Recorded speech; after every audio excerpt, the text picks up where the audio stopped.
Hi,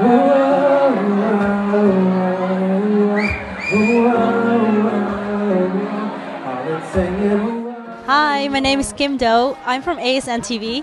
Today we're at Tokyo Cafe in Amsterdam, who has sponsored this interview and meet and greet. I'm sitting here with Jeremy Passion, who flew all the way from San Francisco. So, welcome in Amsterdam. Thank you very much. Sorry, I'm gonna get this. So, let's start. Passion, why did you choose for that name? I chose the name Passion because of my love for music and my passion for people and for God and just the different things that I'm really in love with. So when I started doing music, it was my way to express, to tell people like this is, if there's anything that I'm passionate about, this is what I'm passionate about. So I call myself Passion. Let's talk about the instruments that you play. Most people know you because you started out playing with the guitar, but do you play any other instruments? I do actually. I play piano.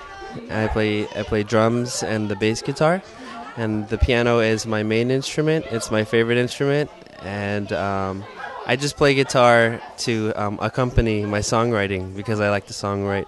So I know on the internet a lot of people see me on the guitar all the time, but really when I'm back at home, I just love being on the piano. So that's my instrument that I like. Let's talk about your family. What do your friends and family think of you being a YouTube star now?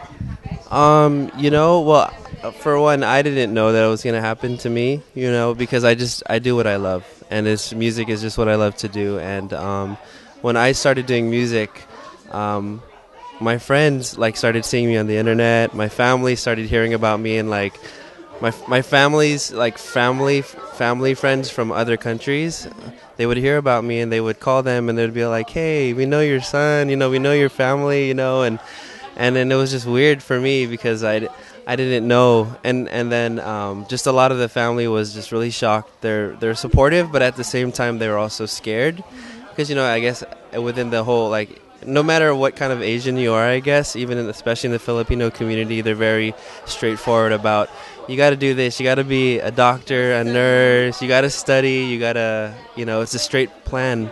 So they were scared, but at the same time they're excited because they said, "Oh, we have a family member that has our name out there," and my friends all support me and they're just really excited. So that's how it started out. Yeah.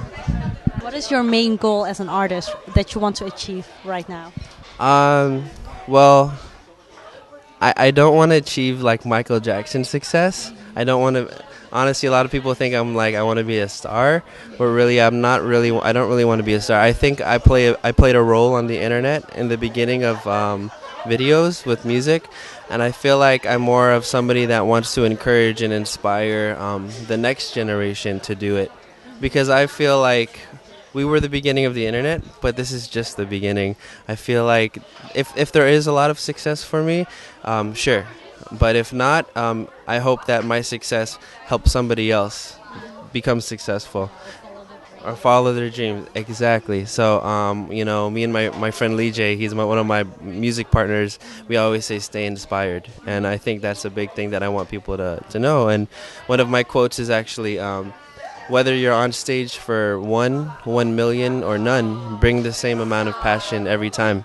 And I think that's really important for people to know, that do music because you love it, and if people notice that and you become well known for that, then be thankful and enjoy that, enjoy the beautifulness of that. And also actually in a couple of years I want to start a music school that it mentors people in songwriting and music production, music business, and it's just a school that it's called the Institute for Passionate Artists, and it's one of my dreams is just to take what I learned and experienced and give back to people. So let's talk about your favorite artist. Who are your favorite artists, and who would you still like to work with?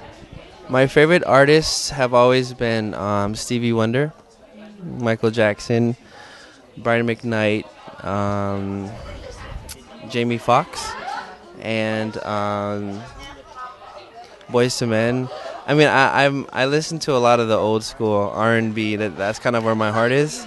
So I've always been influenced by them, and yeah, I'd still say Music Soul Child is a big thing, a big inspiration to me right now. Music Soul Child. Yeah. And who would you like to work with if you can choose one of the artists? I would like to work with Music Soul Child. He's just awesome. And I, you know, it's weird because before coming to Amsterdam, I recently started listening to a guy from here, Alain Clark. Oh, yeah. And I love his music, and I said I want to work with him, and I'm actually going to be working with him actually tomorrow, on Saturday. So I think that's a dream that came to me, and it's really cool. Is it weird for you to, because he sings in Dutch as well, and is it weird for you? Well, you know, he sounds really cool in Dutch. I wish I knew how to speak Dutch. It's not that weird to me, but I just hope if ever we do something like musically that it would be in English. Well, I not hope in so. Dutch, Well, so. we would like to see you speak Dutch. Did you learn a little Dutch? Yeah, I learned a little bit What can you say? Ik hou van je. Oh, ik hou van jou. Ik hou van jou. So LSTC, tell me more about it. The LSTC is the little studio that could, and it derived from a story that I grew up hearing called The Little Engine That Could, and it's all about a train that, you know, it kept, you know, going up a hill, and it kept trying and going. So the little studio, because it started out in my house as a small computer, a microphone, and everything, it represented a little studio, but that was the beginning of my success on the internet. No matter, I didn't need a full-on, you know, $1 million studio for me to get recognized. It was just my computer, my music, and my microphone. That's all it was. It was just a little. So I called it the little studio that could, and yeah, that's where it came from, and it's basically, it represents every little studio out there. So anybody out there that's just putting out music from their own homes, pumping out music from a room, and you wouldn't think, you know, sometimes you'd hear tracks on the internet and you're like, oh, they recorded that at a big studio.